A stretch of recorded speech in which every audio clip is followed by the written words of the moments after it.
Ang mga gawa ng mga apostol. Kabanata 44, ang sambahayan ni Cesar. Nakamit ng Ebanghelyo ang pinakamalaking tagumpay nito sa mga mababang uri. Hindi gaanong matatalinong tao ayon sa laman, hindi maraming makapangyarihan, hindi maraming marangal, ang tinawag. Unang Korinto Kapitulo 1 versikulo 26. Hindi inaasahan na si Paul, isang mahirap at walang kaibigang bilanggo, ay makakakuha ng atensyon ng mga mayayaman at may titulong uri ng mga mamamayang Romano. Sa kanila ay ipinakita ni Vice ang lahat ng kumikinang nitong pang-akit at hinawakan silang kusang loob na mga bihag. Ngunit mula sa mga pinaghirapan, naghihikahos na mga biktima ng kanilang pang-aapi, maging mula sa mahihirap na alipin, marami ang natutuwang nakinig sa mga salita ni Pablo at sa pananampalataya kay Kristo ay nakatagpo ng pag-asa at kapayapaan na nagpasaya sa kanila sa ilalim ng mga kahirapan ng kanilang kalagayan. Ngunit habang ang gawain ng apostol ay nagsimula sa mga mapagpakumbaba at mababa, ang impluwensya nito ay lumawak hanggang sa umabot sa mismong palasyo ng emperador. Ang Roma sa panahong ito ay ang metropolis ng mundo. Ang mapagmataas na mga Caesar ay nagbibigay ng mga batas sa halos lahat ng bansa sa lupa. Ang hari at courtier ay maaaring ignorante sa hamak na Nazareno o itinuring siya ng may puot at panunuya. At gayon paman, sa loob ng wala pang 2 taon, ang Ebanghelyo ay nakahanap ng paraan mula sa mababang tahanan ng bilanggo patungo sa mga bulwagan ng imperial. Si Pablo ay nakagapos bilang isang manggagawa ng kasamaan, ngunit, ang salita ng Diyos ay hindi nakatali. Ikalawang Timoteo Kapitulo 2 versikulo 9. Sa mga nakaraang taon ay hayagang ipinahayag ng apostol ang pananampalataya kay Kristo na may kapangyarihang manalo, at sa pamamagitan ng mga tanda at mga himala ay nagbigay siya ng di mapagkakamalang katibayan ng banal na katangian nito. Sa marangal na katatagan siya ay bumangon sa harap ng mga pantas ng Greece at sa pamamagitan ng kanyang kaalaman at mahusay na pagsasalita ay pinatahimik ang mga argumento ng mapagmataas na pilosopiya. Sa walang takot na katapangan siya ay tumayo sa harap ng mga hari at mga gobernador, at nangatuwiran tungkol sa katwiran, pagpipigil, at paghatol na darating, hanggang sa ang mga mapagmataas na pinuno ay nanginig na parang nakikita na ang mga kakilabutan sa araw ng Diyos. Walang ganoong mga pagkakataon ang ibinigay ngayon sa apostol, na nakakulong sa kanyang sariling tahanan, at nakapagpahayag ng katotohanan sa mga naghahanap lamang sa kanya doon. Siya ay hindi, tulad nina Moises at Aaron, ng isang banal na utos na humarap sa hamak na hari at sa pangalan ng dakilang ako ay sinaway ang kanyang kalupitan at pang-api. Ngunit sa mismong oras na ito, nang ang punong tagapagtanggol nito ay maliwanag na naputol sa pampublikong paggawa, na isang malaking tagumpay ang natamo para sa Ebanghelyo, sapagkat mula sa mismong sambahayan ng hari, ang mga miyembro ay idinagdag sa simbahan. Wala saan man maaaring magkaroon ng isang kapaligiran na mas hindi kayon sa Kristyanismo kaysa sa Romanong hukuman. Tila inalis ni Nero sa kanyang kaluluwa ang huling bakas ng banal, at maging ng tao, at upang dalhin ang impresyon ni Satanas. Ang kanyang mga tagapaglingkod at mga courtier sa pangkalahatan ay katulad ng kanyang sarili, mabangis, mapang-api, at tiwali. Sa lahat ng hitsura ay imposible para sa Kristyanismo na makakuha ng isang hawakan sa hukuman at palasyo ni Nero. Ngunit sa kasong ito, tulad ng sa napakaraming iba pa, ay napatunayan ang katotohanan ng pahayag ni Pablo na ang mga sandata ng kanyang pakikidigma ay makapangyarihan sa pamamagitan ng Diyos sa pagbagsak ng mga kuta. Ikalawang Korinto Kapitulo 10 versikulo 4. Maging sa sambahayan ni Nero, napanalunan ang mga trepeo ng krus. Mula sa masasamang tagapaglingkod ng isang hamak na hari ay nagkaroon ng mga napagbagong loob na naging mga anak ng Diyos. Ang mga ito ay hindi mga Kristiyano ng lihim, ngunit lantaran. Hindi nila ikinahihiya ang kanilang pananampalataya. At sa anong paraan nakamit ang isang pasukan at isang matatag na katayuan para sa Kristyanismo kung saan kahit ang pagpasok nito ay tila imposible. Sa kanyang liham sa mga taga-Filipos, itinuring ni Pablo sa kanyang sariling pagkabilanggo ang kanyang tagumpay sa pagkabig ng mga convert sa pananampalataya mula sa sambahayan ni Nero. Sa takot na baka isipin na ang kanyang mga paghihirap ay humadlang sa pag-unlad ng Ebanghelyo, tiniyak niya sa kanila, "Nais kong inyong maunawaan, mga kapatid, na ang mga bagay na nangyari sa akin ay nanggahulog sa ikasusulong ng Ebanghelyo." Filipos Kapitulo 1 versikulo 12. Noong unang nalaman ng mga Kristiyanong simbahan na dadalaw si Pablo sa Roma, anabangan nila ang isang palatandaan ng tagumpay ng ebanghelyo sa lungsod na iyon. Dinala ni Pablo ang katotohanan sa maraming lupain, ipinahayag niya ito sa malalaking lungsod. Hindi kaya ang kampyon ng pananampalatayang ito ay magtagumpay sa pag-akit ng mga kaluluwa kay Kristo kahit sa kalakhang lungsod ng mundo. Ngunit ang kanilang pag-asa ay nasira ng balita na si Pablo ay pumunta sa Roma bilang isang bilanggo. May tiwala silang umaasa na makita ang ebanghelyo, sa sandaling na itatag sa dakilang sentrong ito, na mabilis na lumaganap sa lahat ng bansa at naging isang nangingibabaw na kapangyarihan sa mundo.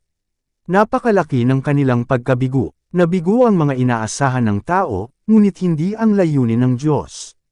Hindi sa pamamagitan ng mga sermon ni Paul, kundi sa pamamagitan ng kanyang mga gapos, ang atensyon ng hukuman ay naakit sa Kristyanismo.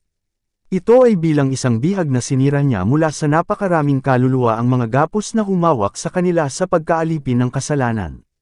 Hindi rin ito lahat, ipinahayag niya, marami sa mga kapatid sa Panginoon, na nagiging tiwala sa pamamagitan ng aking mga tanikala, ay higit na matapang na magsalita ng salita ng walang takot. Filipos Kapitulo 1 Versikulo 14. Ang pagtitiyaga at kagalakan ni Pablo sa kanyang mahaba at di makatarungang pagkabilanggo, ang kanyang katapangan at pananampalataya, ay isang patuloy na sermon. Ang kanyang espiritu, na hindi katulad ng espiritu ng mundo, ay nagpatotoo na ang isang kapangyarihang mas mataas kaysa sa lupa ay nananatili sa kanya. At sa pamamagitan ng kanyang halimbawa, ang mga Kristiyano ay naudyukan sa higit na lakas bilang mga tagapagtaguyod ng adhikain mula sa mga gawaing pampubliko kung saan inalis si Pablo. Sa mga paraang ito ay naging maimpluwensyahan ang mga gapos ng apostol, kung kaya't nang ang kanyang kapangyarihan at pagiging kapakipakinabang ay tila naputol, at sa lahat ng anyo ay magagawa niya ang pinakamaliit, kung gayon ay nagtipon siya ng mga bigkis para kay Kristo sa mga parang kung saan siya ay tila ganap na hindi kasama. Bago ang pagtatapos ng 2 taong pagkabilanggong iyon, nasabi ni Pablo, ang aking mga gapos kay Kristo ay hayag sa buong palasyo, at sa lahat ng iba pang mga dako, at kabilang sa mga nagpadala ng mga pagbati sa mga taga-Filipos ay binanggit niya sila, na ay sa sambahayan ni Caesar. Verse 13, 22 minuto pasado alas 4. Ang pasensya pati na rin ang katapangan ay may mga tagumpay. Sa pamamagitan ng kaamuan sa ilalim ng pagsubok, hindi bababa sa pamamagitan ng katapangan sa paggawa, ang mga kaluluwa ay maaaring makuha kay Kristo. Ang Kristiyano na nagpapakita ng pagtitiis at kagalakan sa ilalim ng pangungulila at pagdurusa, na sinasalubong kahit ang kamatayan mismo na may kapayapaan at katahimikan ng isang hindi natitinag na pananampalataya, ay maaaring makamit para sa ebanghelyo ng higit pa sa magagawa niya sa pamamagitan ng mahabang buhay ng tapat na paggawa. Kadalasan kapag ang lingkod ng Diyos ay inalis mula sa aktibong tungkulin, ang mahiwagang probidensya na itinatanyas ng ating malabong paningin ay idinisenyo ng Diyos upang maisakatuparan ang isang gawain na kung hindi man ay hindi sana nagawa. Huwag isipin ng tagasunod ni Kristo, kapag hindi na niya kayang gumawa ng hayag at aktibo para sa Diyos at sa kanyang katotohanan, na wala siyang paglilingkod na dapat ibigay, walang gantimpala upang matiyak. Ang mga tunay na saksi ni Kristo ay hindi kailanman isinasantabi. Sa kalusugan at karamdaman, sa buhay at kamatayan, ginagamit pa rin sila ng Diyos. Kapag sa pamamagitan ng masamang hangarin ni Satanas ang mga lingkod ni Kristo ay pinagyusig, ang kanilang aktibong paggawa ay nahadlangan, kapag sila ay itinapon sa bilangguan, o kinaladkad sa plantsa o sa tulos, iyon ay upang ang katotohanan ay magtamo ng mas malaking tagumpay. Habang tinataka ng mga tapat na ito ang kanilang patuto ng kanilang dugo, ang mga kaluluwa hanggang ngayon ay nasa pag-aalinlangan at kawalan ng katiyakan ay nakumbinsi sa pananampalataya kay Kristo at buong tapang na tumayo para sa Kanya. Mula sa abo ng mga martir ay umusbong ang masaganang ani para sa Diyos. Ang kasigasigan at katapatan ni Pablo at ng kanyang mga kamanggagawa, hindi bababa sa pananampalataya at pagsunod ng mga nagbalik loob na ito sa Kristyanismo. Sa ilalim ng mga kalagayang napakababawal, sinasaway ang katamaran at kawalan ng pananampalataya sa ministro ni Kristo. Ang apostol at ang kanyang mga kasamang manggagawa ay maaaring nagtalo na magiging walang kabuluhan ang pagtawag sa pagsisisi at pananampalataya kay Kristo ng mga lingkod ni Nero, na napasailalim, gaya nila, sa mabangis na mga tukso, na paliligiran ng matitinding mga hadlang, at nalantad sa mapait na pagsalungat. Kahit na sila ay kumbinsido sa katotohanan, paano sila makakapagbigay ng pagsunod? Ngunit hindi nangatuwiran si Paul, sa pananampalataya ay iniharap niya ang ebanghelyo sa mga kaluluwang ito, at kabilang sa mga nakarinig ay may ilan na nagpa siyang sumunod sa anumang paraan. Sa kabila ng mga hadlang at panganib, tatanggapin nila ang liwanag, at magtitiwala sa Diyos na tutulungan silang hayaang magliwanag ang kanilang liwanag sa iba. Hindi lamang ang mga napagbagong loob ay napanalunan sa katotohanan sa sambahayan ni Caesar, ngunit pagkatapos ng kanilang pagbabalik loob ay nanatili sila sa sambahayan na iyon. Hindi sila nakaramdam ng kalayaan na talikuran ang kanilang tungkulin dahil hindi nakaaya-aya ang kanilang kapaligiran.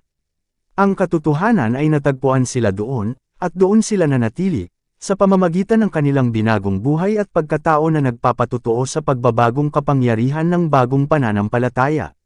Mayroon bang natutokso na gawing dahilan ang kanilang mga kalagayan sa hindi pagpapatotoo para kay Kristo?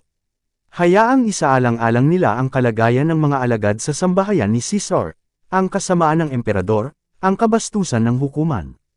Halos hindi natin maisip ang mga pangyayaring higit na hindi kanais-nais sa isang relihiyosong buhay, at nangangailangan ng mas malaking sakripisyo o pagsalungat, kaysa sa kung saan natagpuan ng mga convert na ito ang kanilang mga sarili. Ngunit sa gitna ng mga kahirapan at panganib ay napanatili nila ang kanilang katapatan. Dahil sa mga hadlang na tila hindi malulutas, ang Kristiyano ay maaaring humingi ng paumanhin sa kanyang sarili mula sa pagsunod sa katotohanan tulad ng kay Jesus, ngunit hindi siya makapag-alok ng anumang dahilan na magdadala ng pagsisiyasat. Magagawa niya ito ay patutunayan niyang hindi makatarungan ang Diyos dahil ginawa niya para sa kanyang mga anak ang mga kondisyon ng kaligtasan na hindi nila kayang sundin. Siya na ang puso ay tapat na maglingkod sa Diyos ay makakahanap ng pagkakataong magpatotoo para sa Kanya. Ang mga paghihirap ay magiging walang kapangyarihan upang hadlangan siya na determinadong hanapin muna ang kaharian ng Diyos at ang Kanyang katwiran. Sa lakas na natamo sa pamamagitan ng panalangin at pag-aaral ng salita, hahanapin niya ang kabutihan at tatalikuran ang bisyo. Sa pagtingin kay Jesus, ang may akda at tagapagtapos ng pananampalataya, na nagtiis ng kontradiksyon ng mga makasalanan laban sa kanyang sarili, ang mananampalataya ay kusang loob na magtatagumpay sa paghamak at pangungutya. At tulong, at biyaya na sapat para sa bawat pangyayari ay ipinangako niya na ang salita ay katotohanan. Ang kanyang walang hanggang mga bisig ay pumapalibot sa kaluluwa na bumaling sa kanya para humingi ng tulong. Sa kanyang pangangalaga maaari tayong magpahinga ng ligtas, na magsasabing, sa anong oras ako natatakot, magtitiwala ako sa iyo. Awit Kapitulo 56 versikulo 3. Sa lahat ng nagtitiwala sa Kanya, tutuparin ng Diyos ang Kanyang pangako.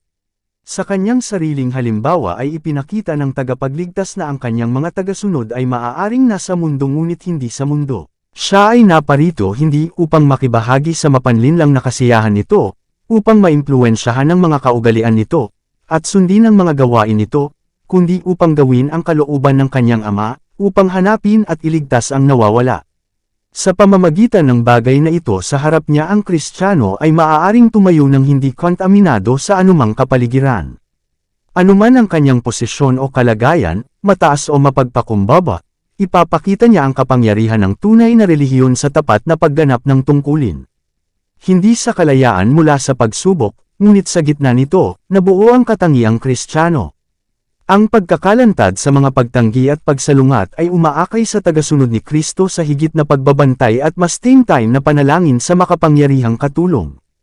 Ang matinding pagsubok na tiniis ng biyaya ng Diyos ay nagpapaunlad ng pagtitiis, pagbabantay, katatagan ng loob, at isang malalim at matibay na pagtitiwala sa Diyos.